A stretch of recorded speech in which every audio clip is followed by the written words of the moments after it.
Welcome to my kitchen. So, Memorial Day is right around the corner. It's time to celebrate and of course to do fried chicken. This is what we're doing today.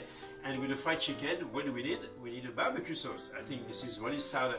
So, the first thing we're going to do is the sauce and then we're going to move on to the chicken. Alright, so to make the barbecue sauce, we need some tomato puree. Put it in our pot. It's very simple because all of the ingredients are going to be combined together. Then we're going to put the tomato paste. We have half a cup of that. Then we are going to put the onion powder.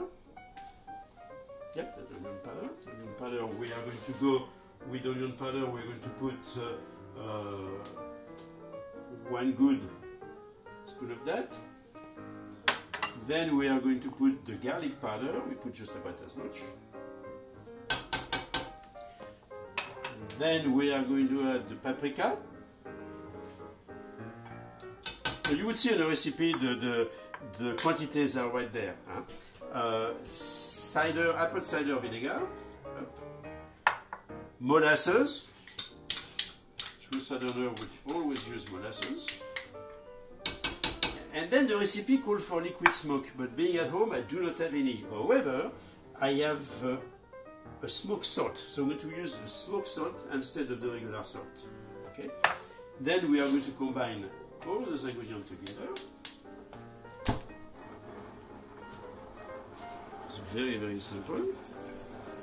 We bring it to a boil, and when it starts to boil, we cook all of that for 15 to 20 minutes until we have a nice consistency. And your sauce will be ready. That's with the barbecue sauce for tonight to go with our chicken. A little bit of the Worcestershire sauce that must go here. And you see this is boiling. I have it at low temperature. So okay, let's go back to the chicken. We are going to cut those little things because I don't think we need them. So there is 2 ways that we can do the chicken. Me, I like the less bone possible in my chicken. So what I would do is to cut the leg, as you can see. And then I will cut it in half like this, you know. And I have a buttermilk. We're going to put it in a buttermilk for 24 hours, okay? So up, put it right there, and then I will cut the breast, like so. So the carcass, I always use it to make sauces and so on, so it's not a big deal for me. And then I cut it like this, okay? Now, I have eaten those type of chicken in the south, where they cut roughly the chicken and you eat everything that is there. So that's the way they would do it. So I'm going to do that with the second half of my chicken. I cut the leg like the first half. But then when you come to that, this is what they would do. Alright, they put everything. So it's you who eat the chicken who has to fight the bone in order to eat it. Okay, so there is plenty of little bone. So the only thing we won't serve is the wingtip, you know, and that's it. So those you make sure they are nicely macerated like this for, you put them back in the fridge, 24 hours, and then after that we are going to remove them from this liquid and we are going to deep fry them. I'm going to show you that in the next segment. Alright, so here we are back, our chicken is right there. Our flour is right there, just all-purpose flour, regular flour.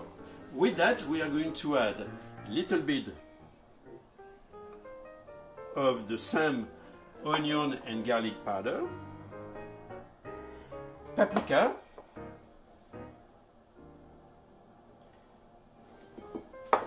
a touch of cayenne pepper, too much, huh? And later on I'm going to add a little bit of cayenne pepper also in the barbecue sauce. And then this is what you do. You take a little wooden spoon and you just combine this flour. That's the flour we're going to use to dredge the chicken before we fry it. The chicken, after 24 hours, you remove it from the buttermilk and let it sit in sieve for a few minutes in order to have not too much moisture in it. Okay, but you still want to have it a little bit wet because like this you can really make sure that the flour would adhere to the chicken. So you just do that, and then your chicken is ready to be fried. So we're going to move to the fryer.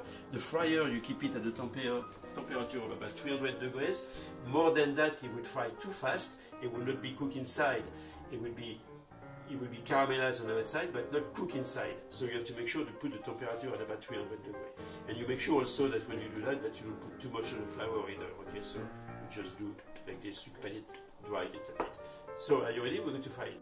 All right. So the first thing we do is to check the flour. Though. You check the temperature. Okay, so we are just at about 300 here. So that's perfect. Now you remember what I said? Now be careful, keep the children out of the way here. You put your pieces of chicken in the oil. Don't put too much oil either, okay? This is not, we are not making French fries.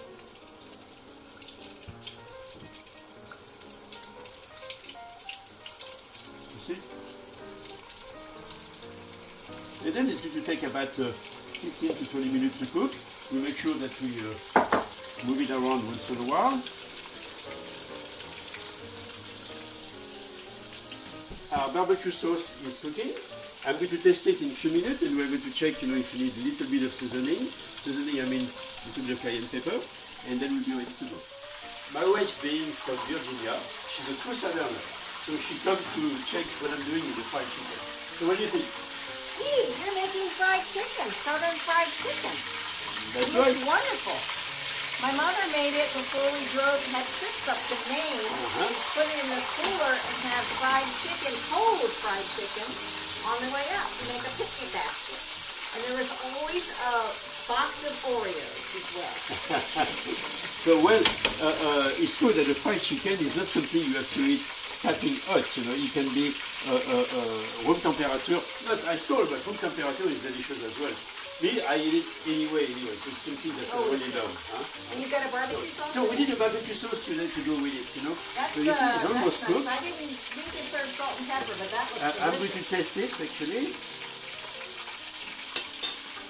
Okay, it's very good, except you need a little bit of spice. I'm going to add a little bit of cayenne pepper.